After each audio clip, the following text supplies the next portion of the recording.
Welcome back, incredible listeners, to Third Eye Talks. I am Naz De La Rosa, certified life and spiritual coach, and your host of Third Eye Talks. And today I have with me an incredible guest. Her name is Berenice BB Brito. She is a professor, coach, and mentor at Follow Your Path Coaching and Bookdom. She works with late diagnosed ADHD women who want more out of life. Today, we're going to be talking about recognizing hidden shame in the body, which I find to be such an interesting topic. And more so, how do you release that shame once you've identified it? So, hi, BB, how are you? Hi, my pleasure to be here. I'm great. Thank you for asking. How about yourself? I'm doing great. Thank you. And I'm so happy to have you to talk about this topic. But before we get into the nitty-gritty of how do we recognize shame, I really would love to know from you because it sounds like you work with a really unique group of women. How did you end up working with late diagnosed ADHD women and what has been your path so far and your journey so far? So, I've been a coach for a few years, and my focus was always women, right? And transforming their lives the same way as I went through my own journey, helping other people to do so. And I am a late diagnosed ADHD woman. And after I realized like the knowledge of getting that diagnosis, how much it influenced my life and how it accelerated my transformation because it allowed me to pinpoint the things that I needed to work on so I could live an easier life. I was always in the struggle before, always being late, running out of time to do things, missing deadlines, the normal struggles from ADHD. And after I got my diagnosis at 41, almost at 41, just the knowledge of having it and being able to use strategies and get to know it more and more, now I feel like that makes sense why I've attracted so many ADHD women before because, sometimes even if we're not putting ourselves out there as something specifically, the energy we're emanating is the energy that attracts the person that connect to us, right? And I think that's one of the most amazing things about being diagnosed late in life is realizing that you're not alone. There's a lot of people like you that have lived their whole life in a struggle because we were not aware that we are ADHD because that hyperactive part there it's very misleading in the sense that most of us have it more internal. And now that, I have been able to make so many important, impactful changes in my own life. I'm all about helping other people to find that same sort of ease, which a lot of times doesn't make sense with ADHD. So that's why I'm putting my putting the word out there, and opening the space for women that feel just like me, that don't feel like they fit anywhere, feel like they are just struggling for just to keep going on any given day, no matter how smart, bright, and successful they might be. Because a lot of times we can be very functioning in some aspects of life, but other ones are the ones that are dragging us down because we feel as failures. And with that comes so many negative emotions and so much self doubt. And we don't need to live like that, right? There is a way to transform yourself, right? There is a way to understand that it's not because you've been living with all that weight and with all those things that you gotta keep doing the same way. So as soon as we start getting that awareness, that knowledge, things can change. And I think that's incredible to move in into ease instead of struggle. Ooh, that is the key. The key is to move into ease instead of struggle. So you mentioned inside of what you just said, that there's so much shame attached to something that you may not even know is there or that you didn't know existed. For example, I'm sure there were times, like you just alluded, that you were like, why am I always late? Why am I doing this? Why am I doing that? Right? That's hidden shame from something that you didn't know existed. So, how did you come to that place, or how do you help your clients to figure out where that shame is coming from? How do you help them recognize hidden shame? And how can we do that? First of all, it starts with awareness, right? Like rejection sensitivity disorder, dysphoria is something that is huge with ADHD, which means that all the emotions, we just feel it much more intensely.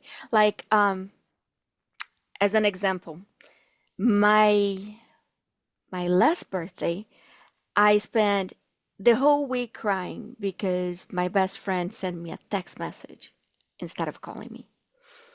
And that for me, as and I am quite emotionally regulated, but we feel things so strongly. So when we text someone and they don't answer, or when we try to reach out and for some reason, we can't really connect to the person, instead of knowing like, well, something might have happened, they might be busy, something came up, right? The person with ADHD will go to, oh my God, I'm a terrible person. Nobody likes me. I don't have friends. It's all my fault. Like, nobody can stand me. Or some very heightened uh, um, response that is not accurate, right? Like, my best friend is still my best friend, but the the depth of the emotion that we feel is insane. And that's why knowing that, first of all, it's present, right? Like the awareness of the emotions, the awareness of shame, for instance, which is one of the highest and most impactful ones. Knowing where it's coming from, finding out what are your triggers so you can work on them by increasing your emotional resistance to feeling that way. The example I gave, for instance, uh, a few months back or over a year ago, that impacted me in a way that made me feel terrible about myself, made me doubt my capacity as a friend, made me feel like unworthy, or all those things that sometimes pop up for us even when we are in our healing journey. Now, knowing that, where is that coming from? It makes it so much easier to catch that thought, Mhm. the thought, the feeling, right? And go like, wait, does this make any sense? Like, where is this coming from? So, just the first step is always recognizing it and digging in a little bit to understand how your body is reacting to it, how it's impacting you, knowing what triggers you. And when you're doing that, you can do it with someone else. Like you can use a coach, a therapist, or you can journal. Journaling is an amazing tool to release shame, especially if we do have very frequent bouts of it. Whenever you're, you know, navigating it, if you have a moment to jot down on your phone, you don't even need to write down on a diary because a lot of times it happens when we're not home, for instance. Just jotting down the thoughts that are coming through, being able to later on look back at them helps you to really figure out what was happening when it got triggered, how to make you feel in your body. And that's a huge, huge step. Now, beyond that, you can work with professionals that will give you a lot of tools to release that emotion. For instance, I have a process called emotional purge, which is a timeline healing therapy modality that takes you through your timeline and allows you to discharge the weight of the emotion, because also not having that shame being so heavy and so intense when the emotion does get triggered again makes a huge difference, because you're not always on, very near your limit. You can lower down your baseline, which also comes with the practice and the understanding of, okay, I'm not broken. It's not like I am crazy and I cannot manage emotions. Is maybe because I have a different functioning brain and I feel emotions too highly, or maybe it's because I have such a history of feeling that emotion and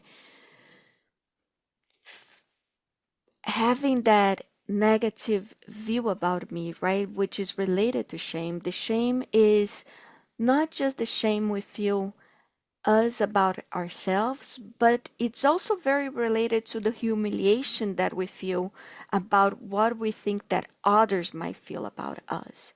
So anything that we can do with, that going more in depth instead of I'm not even gonna look at it makes it more manageable.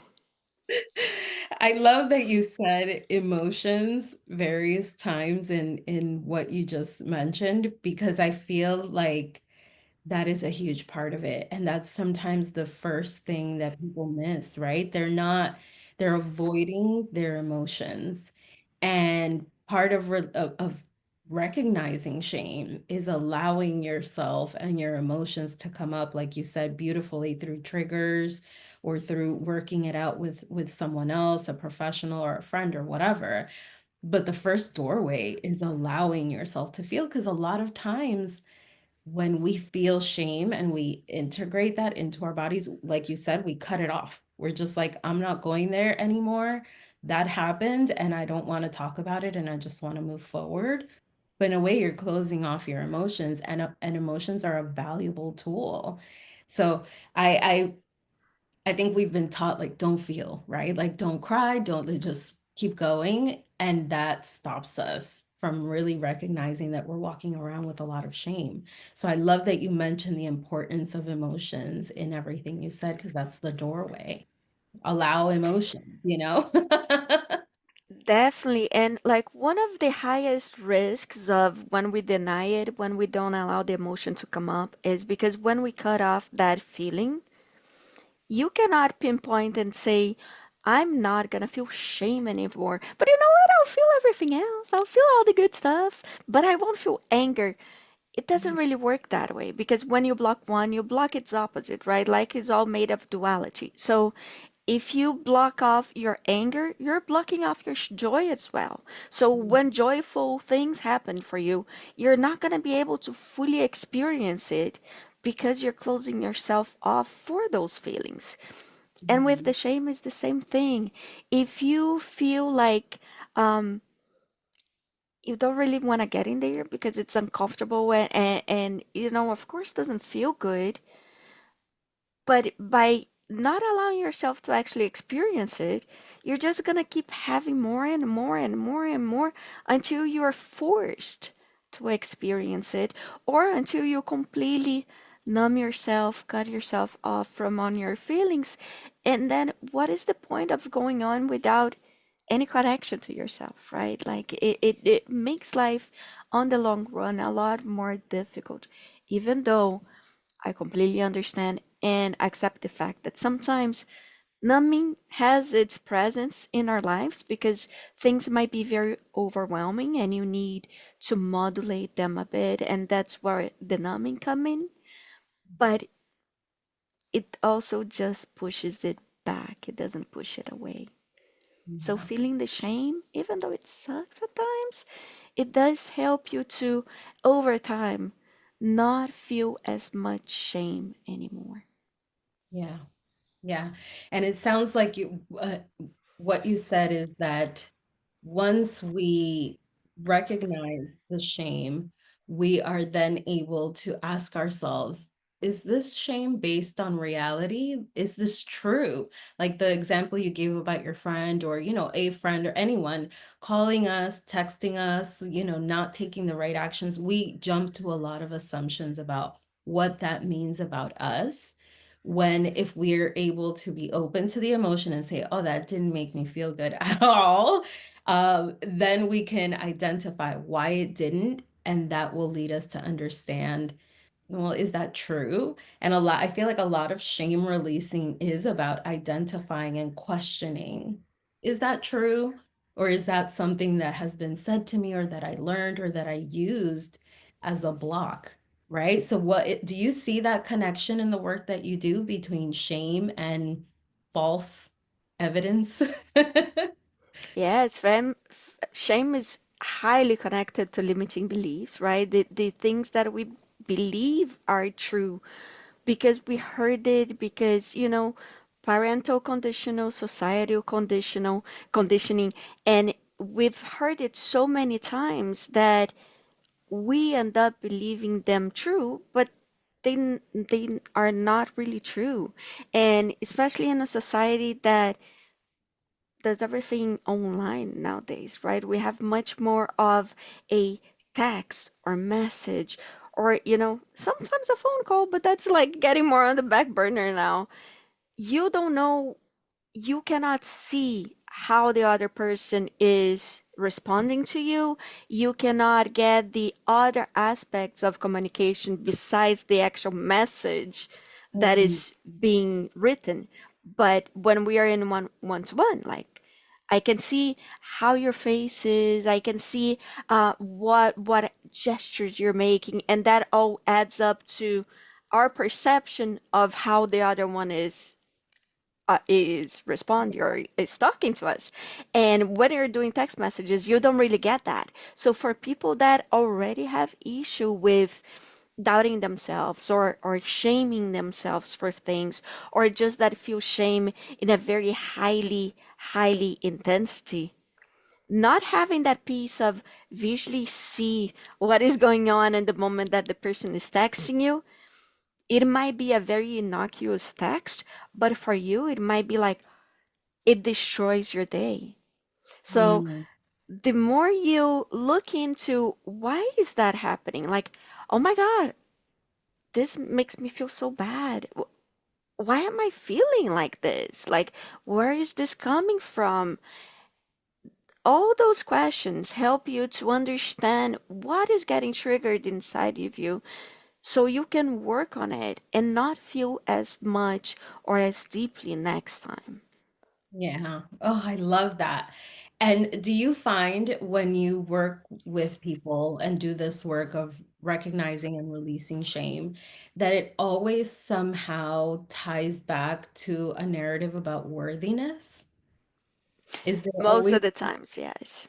Most how of does the that? times there is, like, most of us do have either I'm unworthy or I'm Mhm. not enough, right? Like those are the highest, most pronounced limiting beliefs, and they come from our very young years. A lot of times, not even um, due to anything specifically that happened, but it tends to be something that happened over time and just reinforce that feeling of either love is conditional, right? Either I have to do everything perfect and be the good girl so I can be appreciated, I can be valued, I can be loved. And that is extremely Very related to shame, common. right? Because, Yeah. like, nobody can be right all the time. No matter how hard you try, you're not gonna be perfect. So Mhm. we all internalize that. And releasing those limiting beliefs, right? Looking into the shadow aspects of the personality, um, knowing what everything that's hidden in that unconscious part of us, which is guiding most of our actions on any given day. Yeah. It is very important on releasing the shame as well, because most times we don't even know that we're doing what we're doing or feeling why we're feeling the way we're feeling. So getting an understanding of where it's coming from and relating it to limiting beliefs or to life experiences allows you to approach it in a different way of, should I be feeling the shame? Like, did I really do something that is shameful? Would I feel, what would I feel if it wasn't me, but my best friend in that position. Would I like would I let her feel this way? Or would I be telling her, no, um, I'm here for you, what is it going on? How can I help? Because a lot of times we are more open to helping other people manage their own emotions than we are into looking into ourselves and seeing what is going on inside of us. Yeah. Oh yeah, that is so true.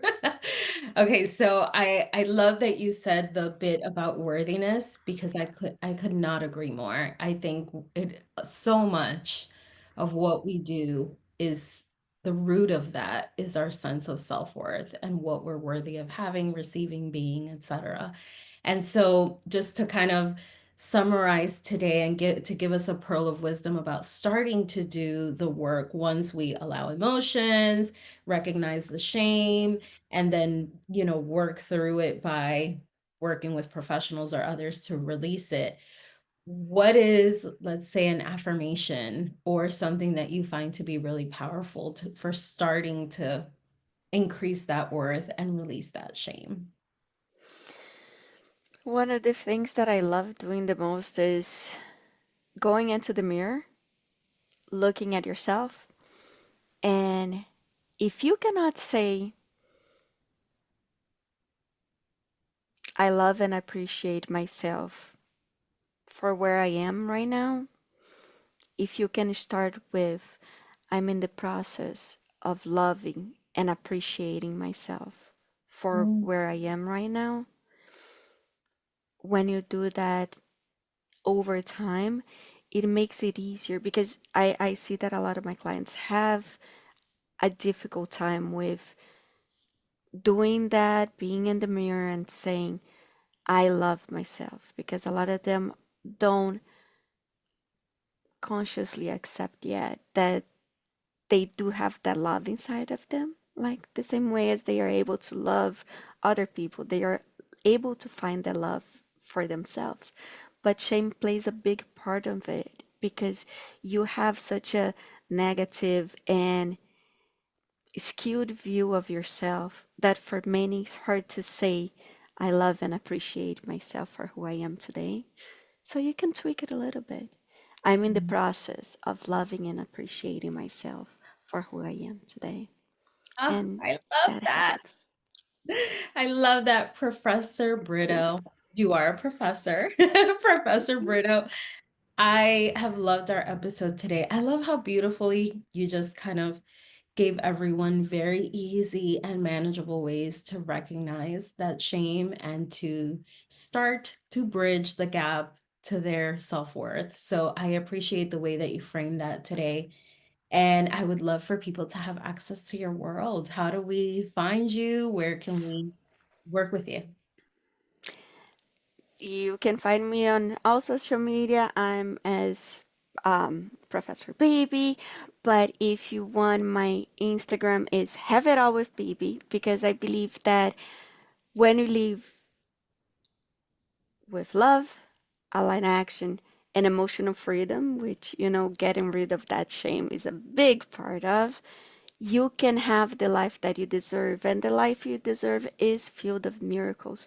And if you can see that yet, I'll help you see it because you were born deserving of everything you want to have. I And love it. it's just about remembering it.